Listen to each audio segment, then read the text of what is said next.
आणि आता इथे ओव्या काही कशा आहेत पहा. ऐसे स्वधर्म पूजने देवता प्रसन्न होणे. आणली देवता, पण आधी सांगितलं त्या देवतेच्या नादी लागू नका. आता आणली देवता. ऐसा स्वधर्म पूजने देवता प्रसन्न होणे, मग योग क्षेम भोगणे निरंतर. आले भोगण्यावर. नंतर तुम्ही देवास भजाल, तुम्ही देवास भजाल, देव प्रसन्न होतील. ऐसी परस्परे घडेल प्रीत तेथे. आता एक पाय आधीच्या एकदम उलट सांगितलं. हे कोणीतरी घातलेल्या ओव्या आहेत त्या. आणि मग वाचणारे वरचं काही वाचत नाही, खालचं वाचतात ते. तुम्ही देवास भजाल, देव प्रसन्न होईल. ऐसी परस्परे घडेल प्रीत तेथे. तुम्ही जे जे म्हणाल ते आपोआप होईल. इच्छा त्या पूर्ण होतील सर्व तुमच्या. आधी सांगितलं निष्काम होय. आणि आता म्हणतात तुमच्या इच्छा पूर्ण होतील म्हणे देवाला भजल्यावर. असं एकदम 100% उलट. आधीच्या नाही सांगणार ना ते. हे जे या महाराज लोकांच्या सारख्याच माणसाने कोणीतरी घातलेल्या होय त्या. कारण हे जर सांगितलं आधीचं तर पंचायत, मग ते त्यांच्या सोयीचं त्यांनी इथे टाकून ठेवलं कोणीतरी.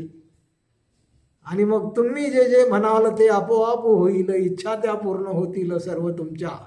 वाचा सिद्धी पावाल, सृष्टी नियंत्रण कराल, तुम्ही म्हणाल ते होईल.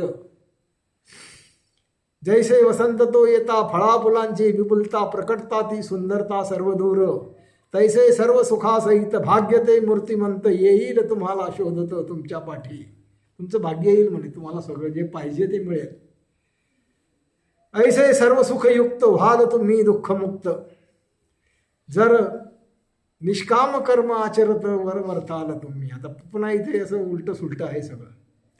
सकळ वैभव प्राप्त होता, इंद्रियांच्या अधीन जाता, विषय भोगासक्त होता अनर्थ घडे. आता पुन्हा त्याच्या विरुद्ध होई. आधी एक सांगितलं, पुन्हा एक उलट. प्रसन्न होता देवता, प्राप्त होते सुख संपन्नता, त्या देवासी भजता, त्या देवासी न भजता पाप घडे. आता आधीच्या आपण पाहिलं की ते देवाचं भजन पूजन म्हणजे पाप सांगितलं. आणि आता इथे म्हणतात त्या देवासी न भजता पाप घडे. म्हणजे असं या सगळ्या अशा ज्ञानेश्वरीमध्ये उलट सुलट गोष्टी पुष्कळ आहेत. पंढरी काकांच्या या सगळ्या गोष्टी लक्षात आल्या होत्या. त्यांनी अनेक वेळा हा विषय काढलेला आहे आपल्या बैठकीतही. बंड महाराजांना माहिती असेल, तुम्हालाही माहिती असेल, तुम्ही येत असाल तर.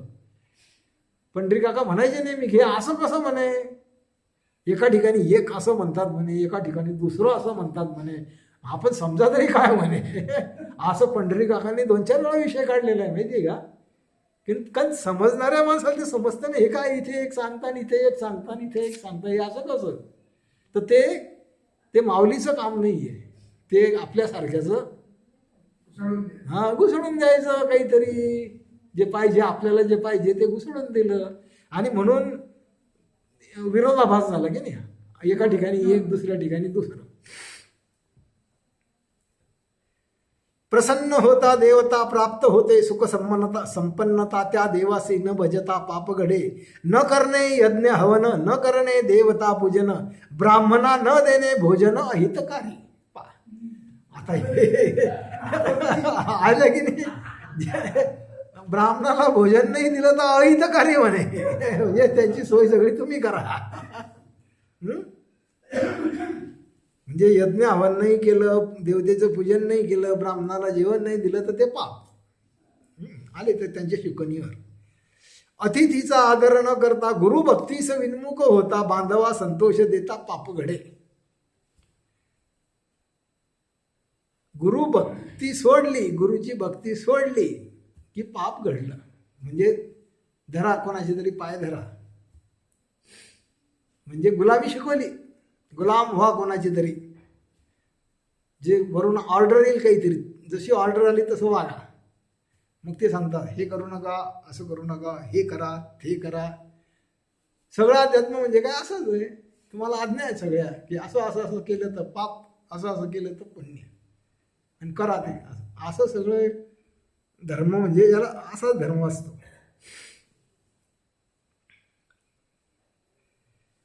तर हे सगळे अशा उलट्या सुलट्या ओव्या आहेत. आता पुढच्या ओव्या अजून याच्या विरुद्ध पुन्हा पुन्हा मूळ सारख्या आहेत. म्हणून स्वधर्मास न सोडावे, मन इंद्रियासी आवरावे, निष्कामते व्हावे अंतरंगी. मासा पाण्यात राहतो, पाण्यातून काढता मरतो, तैसा स्वधर्म जो सोडतो मृत्यू त्यासी. तसं जी निष्कामता सोडली, ते तुकाराम महाराजांनी जे सांगितलं, चित्ती असू देव समाधान, ती वृत्ती सोडली तर दुःख आणि मृत्यूच आहे, दुसरं मोक्ष होणार नाही.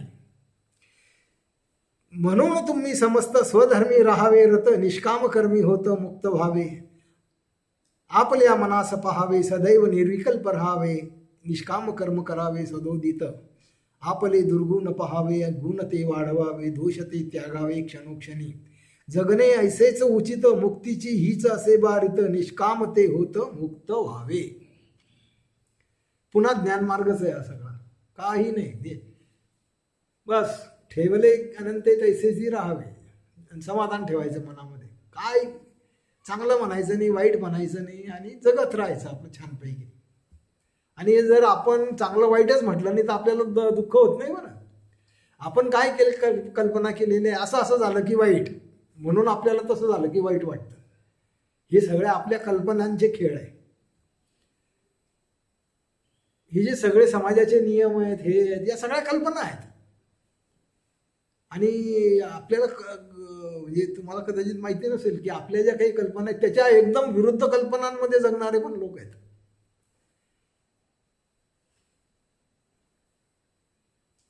आपण आपल्या बहिणीशी कधी लग्न करतो का? कधीच नाही, एकदम त्याज्य मानलेलं आहे आपण. पण भूतानमध्ये पहिली पसंती सख्या बहिणीला दिली जाते. आता हे भूतान काही दूर नाही, आपल्याला लागूनच आहे ना, आपल्या शेजारचाच देश आहे. पण इतक्या विरुद्ध कल्पना समाजात असू शकतात. आपल्या एका समाजात अशा कल्पना, दुसऱ्या समाजात तशा कल्पना. आणि हे कसं लहानपणापासून जे शिकवलं ते खरं वाटतं. आता जो आपल्या भोवती दुसरा धर्म आहे तिथेही तसंच आहे की नाही, फक्त दूध वेगळं पाहिजे म्हणतात ते. असं म्हणजे जे तुम्हाला तुमच्या लहानपणापासून तुम्हाला जे शिकवलं गेलं ते खरं वाटतं. ही ती भानगड आहे. हे सगळं संमोहन आहे, हे सगळं संमोहन आहे.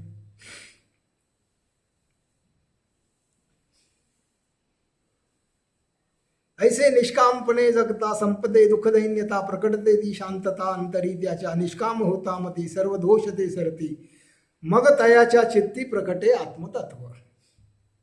मनी आत्मतत्व प्रकटता संपे दुःख भ्रांतता, घडे मग मुक्तता भवचक्रातून. म्हणून स्वधर्म आचरता मनी निष्काम होता, मग संस्कार ते संपता घडे मोक्ष. पुन्हा ज्ञानमार्ग जे हा सगळा कर्म आचरण करता करता अशा प्रकारे कर्माचा निराश होऊ द्यायचा. प्रतिक्रिया न केली ना तर कर्म खलास होतं. ते कारचं बॅटरीचं उदाहरण पक्क लक्षात ठेवा की प्रतिक्रिया केली नाही, मूल्यांकन केलं नाही तर तुमच्या मनातले संस्कार निराशच होतील.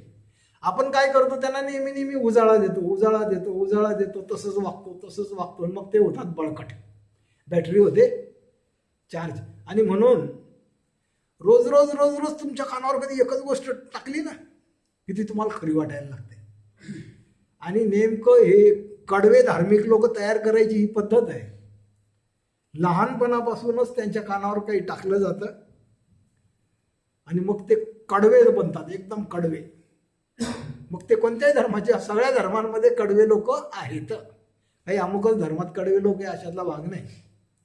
सगळ्या धर्मात कडवे लोक आहे, सगळ्या पंथांमध्ये कडवे लोक आहेत. ते हा कडवेपणा तुम्हाला संमोहित केल्याचं लक्षण आहे की तुम्ही संमोहित झाले. आता काही भान राहिलं नाही, तुम्हाला ते जे ऐकलं तेच खरं वाटलं. ऐकतच नाही तो माणूस. मग ते महानुभाव पंथाचे लोक ऐकतात का कोणाचं? ह्याची बात नाही. ते कोणाला बोलू बी देत नाही आणि काहीच नाही. त्यांचं घोडं जोरात दामटतात. असा स्वभाव मग त्या माणसाचा होतो. तो असं त्याचे कान उघडे राहते, कान बंद होतात, डोळे बंद होतात सगळे. खरं म्हणजे तो आंधळाच होऊन जातो. धर्मांध म्हणतात त्याला. की आपल्या धर्मामुळे अंधत्व येतं. त्याला आपल्या धर्माशिवाय दुसरं काहीच दिसत नाही. असं एक अंधपणा, असं एक संमोहन होऊ शकतं. आणि म्हणून हा ज्ञान मार्ग आहे की ते सगळं तसं झालं नाही पाहिजे. मन मोकळं पाहिजे, कोणाविषयी द्वेष नको, कोणाविषयी आसक्ती पण नको. असं जर तुमचं मन आसक्ती द्वेषरहित असलं तर तुमच्या मनामध्ये आत्मतत्वाचं प्रकटन होतं. आणि तुम्ही जर एका मताचे असाल, एक काहीतरी धरून ठेवलं तेच खरं आहे, तर ज्ञान कधीही होणार नाही. आणि म्हणून अशी मतं बाळगणाऱ्या कडव्या लोकांना कधीही ज्ञान होत नाही. ते उलट दंगलीन, मारामाऱ्यान, भानगडीन, मंदिर पाडन, मस्जिद पाडन, याला भोसकन त्याला भोसकन, याला गोळ्या घालन त्याला गोळ्या घाल, असं सगळं हे सगळं अंध धार्मिक लोक करतात. या वाचूने पार्था वर्तूच नाही अन्यथा ऐसी ही आद्यगता सांगे श्री मुरारी. स्वतःसी देह मानणे, विषय भोगी अडकणे, कामना त्या वाढवणे पाप अर्जुना. पुन्हा उपदेश आपला तोच ज्ञानमार्गाचा उपदेश की स्वतःला देह मानणं हे पाप आहे. पण ते आपल्या ठाई अज्ञानामध्ये आपण ते करून बसलेलो आहे आता. आणि आता ते पुसायचं कसं हे काही माहिती नाही. मी देह आहे ही पक्की भावना आहे. या देहाला जर मरण यायला लागलं तर माणूस किती परेशान होतो. कोणाचा देह मरायला लागला तर त्या देहाचे नातेवाईक किती परेशान होतात. कारण की सगळे जण देहाला मी मानून बसलेले आहेत आणि खरा मी विसरून गेले. खरा मी ते निर्गुण परब्रह्म आहे. पण आपण निर्गुण परब्रह्म आहे याची काही कोणाला आठवण नाही. मीच विठ्ठल आहे, मीच राम आहे, मीच कृष्ण आहे ही काही कोणाला आठवण नाही. देहाला मी समजतो आणि म्हणून इथे दुःख आहे. आणि या दुःखाचा जर अंत व्हायचा असेल तर तुम्हाला तुमचं खरं स्वरूप, त्याच्या काही 4 निगेटिव्ह मधली शेवटची निगेटिव्ह, तिथपर्यंत जावं लागतं. आणि तिथपर्यंत जर गेले तर तुम्हाला सगळं समजून जातं. मग सगळी अस्तित्वाची प्रक्रिया समजते की हे जग कसं निर्माण झालं, पशु कसे निर्माण झाले, पक्षी कसे निर्माण झाले, हे दगड धोंडे, हे पंचमहाभूत कशी निर्माण झाले. आणि हा सगळा बोध होणे याला आत्मज्ञान म्हणतात. आत्मज्ञान म्हणजे स्वतःविषयीच हा जो मला मीपणाचा भास आहे, हा मीपणाचा भास कसा कसा निर्माण झाला. आणि हा सगळा मीपणाचा भास अज्ञानातून निर्माण झाला. भान गेलं, मीपणा आला आणि ही सगळी सृष्टी निर्माण झाली. जोपर्यंत आपण आहे तोपर्यंत सृष्टी आहे की नाही. गेला जीव की आहे का सृष्टी. म्हणजे याचाच अर्थ काय, या दोघांचा फार जवळचा संबंध आहे काही एकमेकांचा. हे असेल तरच ते असेल तर हे असलंच पाहिजे. परंतु तो संबंध काही आपल्या अजून लक्षात आलेला नाही. आणि तो संबंध जर लक्षात यायचा असेल तर हे सगळे अशा या निगेटिव्ह आत आत आत आत पाहत जावे लागतात. आणि ब्रह्माच्या ठिकाणी अद्वैतपणा लक्षात येतो मग की इथे दोन काहीच नाही आहे. इथे वेगळं जे दिसतं तेही वेगळं नाही आहे, ज्याला दिसतं तोही वेगळा नाही आहे. हा, ते जे भासते ते अज्ञानामुळे भासते, मीपणाच्या भासामुळे भासते. आणि जे भासतं ते मीपणापेक्षा वेगळं नसतं. तो मीपणाच त्या भासाला कारणीभूत आहे. आणि जेव्हा हे समजतं की मी स्वतःला मी मानणे हाच भास आहे आणि त्या भासातून हे जन्म मरणाचं चक्कर निर्माण झालेलं आहे, हे खरोखर कधी समजलं अभ्यास करून करून चिंतन करून करून, तर ह्या सगळा निराश होतो. जागृतीचा निराश होतो, स्वप्नाचा निराश होतो, सुषुप्तीचा निराश होतो, तुर्येचाही निराश होतो. आणि ते जे काही निर्गुण आहे त्या निर्गुणाचा बोध निर्गुणाला होतो. तो मला होतो असं म्हणायचं कारण नाही, कारण तिथे मी नाहीच आहे, तिथे निर्गुण आहे सगळं. असा निर्गुणाचा निर्गुणाला बोध झाला की समजतं की इथे सगळीकडे निर्गुणच भरलेलं आहे, इथे दुसरं काहीच नाही. जे दिसतं ते सगळी भ्रांती. आधीच्या दुसऱ्या अध्यायात ओळ येऊन गेलं की नाही, की मन इंद्रियांच्या सगळ्या अनुभूती ही भ्रांती असते. पण हे सगळं तुम्ही आतमध्ये जाऊन बघितल्याशिवाय होत नाही. इंद्रियांच्या नादी लागणे, मनोकामना वाढवणे, ते बंधनात पडणे आपोआप. इंद्रियानुभूती आणि मन त्याच समिधा जाणं, स्वधर्म यज्ञी त्या जाळून मुक्त व्हावे. काय सांगितलं? मन पाची इंद्रियांच्या अनुभूती आणि मनाची अनुभूती, हे इंद्रिय आणि मन जे आहे ना त्यात समिधा आहेत म्हणे यज्ञाच्या. आणि स्वधर्म यज्ञी त्या जाळून, हे जे काही मन इंद्रिय आणि यांची अनुभूती आहे, मीपणाचा जो भास आहे ना, याच समिधा आहेत. आणि या समिधा त्या यज्ञामध्ये जाळून टाक, म्हणजे यांचा निराश कर. आणि कोणत्या समिधा आहेत? जागृती, स्वप्न, सुषुप्ती, तुर्य या समिधा आहेत. या चारी अवस्था, चारी देह, चारी वाचा, चारी कॉन्शियसनेस, चारी कोश काय असेल ते या समिधा आहेत. आणि या स्वधर्म यज्ञामध्ये जाळून टाका. हे रहस्य न जाणता, मन इंद्रियांच्या नादी लागता, सुखलोलूप होता दुःख अर्जुना. आणि हे सगळं असं अध्यात्म आहे. आणि हे माऊली म्हणते असं, हे न जाणता, हे रहस्य न जाणता, मन इंद्रियांच्या नादी लागता, सुखलोलूप होता दुःख अर्जुना. हा यज्ञ सिद्ध होता, मनी प्रकटते प्रसन्नता, दुःख दैन्यातून मुक्तता अनुभवाई. आणि जर मोक्ष झाला, आपण जर शेवटपर्यंत निर्गुणापर्यंत जाऊ शकलो, तर मनातलं सर्व दुःख निघून जातं, चिंता निघून जातात, भ्रम निघून जातो, भ्रांती निघून जाते. ऐसे हे मुक्तीचे साधन, जे इंद्रिय आणि मन ते निष्काम होणं रहस्य अर्जुना. आता सगळ्या अध्यात्माचं सार पुन्हा पुन्हा माऊली सांगते की मग मुक्तीचं साधन कोणतं आहे? तर मुक्तीचं साधन दुसरं तिसरं काही नाही, तुमचे पाचही इंद्रिय आणि तुमचं मन हेच मुक्तीचं साधन आहे. दुसरं मुक्तीचं साधन नाही. आणि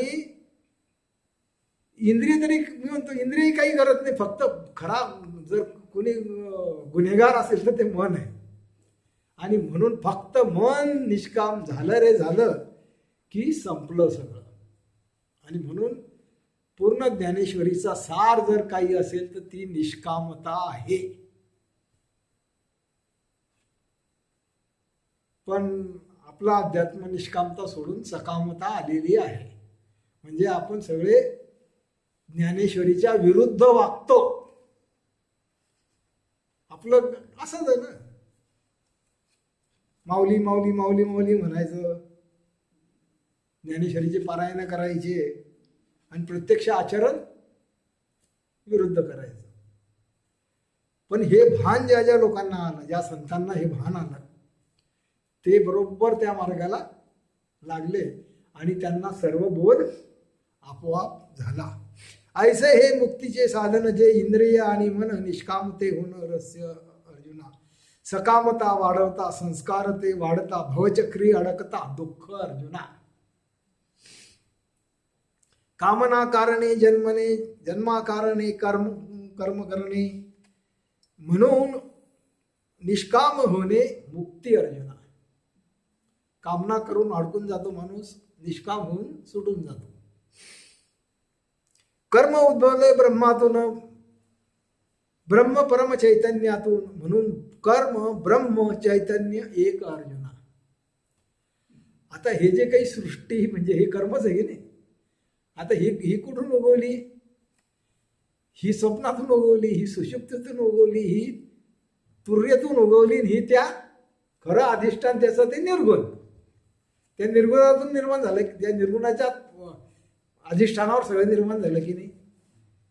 तर म्हणून इथे हे आलं की कर्म ब्रह्म चैतन्य हे सगळं एक अर्जुन, हे वेगळं नाही. म्हणजे जागृती सुयोगी स्वप्नापेक्षा वेगळी नाही, सुषुप्तीपेक्षाही वेगळी नाही, तुर्यपेक्षाही वेगळी नाही, आणि त्या निर्गुणापेक्षा सुद्धा वेगळी नाही. आणि हे पाचही जेव्हा एकत्र काम करतात, हे पाच कोश, या पाच गोष्टी जेव्हा काम करतात, तेव्हा सृष्टीचा आभास निर्माण होतो. या चार मधली एक जरी गोष्ट नसली तरी हा आभास होत नाही. जसं माणूस मरतो, फक्त पंचमहाभूत शरीराचे ठोस तेच जातात आणि नुसता एकच अवस्था गेली, जागृतीचीच अवस्था गेली, राहिली का सृष्टी? या 5 अवस्थातली एक अवस्था गेली तरी हा सगळा तंबू खाली कोसळला. हे लक्षात आलं पाहिजे. आणि हे लक्षात येऊन जर हे चारी पहिले तंबू जर कोसळून टाकले तर मग निर्गुण शिल्लक उरतो. मग समजतं विठ्ठल काय आहे, मग समजतं राम काय आहे, मग समजतं कृष्ण काय आहे. आता पहा, हे तिन्ही देव सावळे आहे की नाही? कृष्ण बी सावळा आहे, राम बी सावळा आहे, विठ्ठल बी सावळा आहे. याला कारण काय? कारण की निर्गुणाच्या ठिकाणी असं अंधारासारखं आहे सगळं. काही आहे म्हणता येत नाही, नाही बी म्हणता येत नाही, असं ते परमतत्व आहे. आणि म्हणून हे उगच नाही देव सावळे बिवळे केले बरं का. हे जाणकार लोकांना माहिती होतं की हे आपण या लहान लहान बालकांना शिकवतोय विठ्ठल राम कृष्ण. पण हे करत असताना त्यांना हे भान होतं की नाही तो सावळा आहे बरं, तो असा याच्यासारखा आहे. मग तो त्याचे गुण बरोबर त्यांनी त्याला तिथं दाखवलाच की हा असा सावळा आहे. हे सगळं ऐसी ही परंपरा थोडक्यात सांगितली. धनुर्धरा जाणून या कर्म व्यापारा मुक्त व्हावे. कर्म सिद्धांतास जाणणे निष्कामते होणे स्वधर्म आचरणे रहस्य अर्जुना. इंद्रिय भोगी अडकणे तेच पाप करणे मग भूमीस भार होणे आपोआप. जन्म कर्म सकल अर्जुना अति निष्फल जसे का अभ्रपटल अकालीचे. आकाशात जसं ढग निर्माण होतं, आधी काहीच नसतं. बऱ्याच वेळा आपण पाहतो ना, आकाश निरभ्र असतं, काहीच नाही. पण थोड्याच वेळात कुठून ढग येतात आणि कुठे ते काळे भोर होतात आणि कुठे पाऊस पडायला लागतो धडधड, समजत बी नाही. तर हे जसं अभ्रपटल ढगासारखं आहे, तसंच आपलं जीवनही काय ढगासारखं आधी असतो का आपण? आता आपण सगळे 60-70 वर्षाच्या आतले,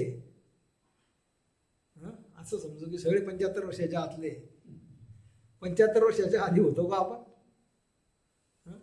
आणि अजून 5-50 वर्षांनी राहणार आहे का आपण? मधात भासते म्हणजे ते तो आपल्याला नाद लागेल ना भासायचा. भासायचा नाद लागेल काही करून. तो मरताना ज्या काही इच्छा आकांक्षा घेतो त्या इच्छा आकांक्षा त्याला पुन्हा जन्म देतात ना. म्हणजे व्यसन लागलेलं आहे आपल्याला शरीर धारण करायचं. या मन आणि इंद्रियांचं व्यसन लागलेलं आहे आपल्याला आणि ते व्यसन आपण पूर्ण करत फिरत असतो. जन्म कर्म सकल अति निष्फल अर्जुना जसे का अभ्रपटल अकालीचे. जसे गळ्यास तन बकरीचे तैसे जीवन पहा यांचे. जंगल वाढता कामनांचे दुःख अर्जुना. त्या बकरीच्या गळ्याला असे स्तन असतात, ते दूध देतं का काही? तसं हे जीवन दुःखाशिवाय दुसरं काही देत नाही. आणि म्हणून जंगल वाढता कामनांचे दुःख अर्जुना. म्हणून ऐक पांडवा स्वधर्म कधीच न सोडावा सर्व भावे भजावा अहोरात्र. पण या स्वधर्माचा अर्थच कोणाला कळत नाही. या स्वधर्माचा अर्थ हिंदू धर्म काढणारे महाभाग मी ऐकलेले आहेत. हा स्वधर्म सांगताना, स्वधर्माचा अर्थ सांगताना ते म्हणतात की अरे हे जेव्हा हा धर्म हे जेव्हा सांगितलं गेलं माऊलीने किंवा आपल्या भगवंताने जेव्हा स्वधर्म सांगितला तेव्हा होते का दुसरे धर्म कोणी? तेव्हा बुद्ध धर्म होता का, जैन धर्म होता का, मुस्लिम धर्म होता का, शीख धर्म होता का, ख्रिश्चन धर्म होता? हे नव्हते ना. या सगळ्यांच्या आधीच आहे. त्याच्यामुळे दुसऱ्या धर्मांचा हा उल्लेख नाही आणि स्वधर्म हा हिंदू धर्माचा सुद्धा उल्लेख नाही.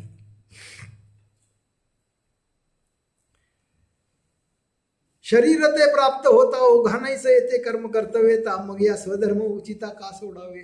शरीर प्राप्त झालं की आपोआप कर्म आपल्या नशिबाला येतं आणि म्हणून आपल्या नशिबाला आलेलं कर्म आपण पार पडत राहावं. देह प्राप्त झाल्यावर कर्माचा करणे अभेर तो अनुचित व्यवहार जाण अर्जुना. निष्काम कर्म आचरता प्रकटते ती आत्मदिव्यता. आत्मतत्वाचा अनुभवता नव रे कर्मबंध. ऐसे आत्मबोध प्रकटता कृतकृत्य होता होते भवचक्राची सांगता कर्मासंगे. तृप्ती झाल्यावर जैसी साधने सरते आपैसी आत्मतृप्ता तैसी नाही कर्मे. जोवरी अर्जुना हा बोध भेटेना मना तववरीच या साधना अवलंबावे लागे.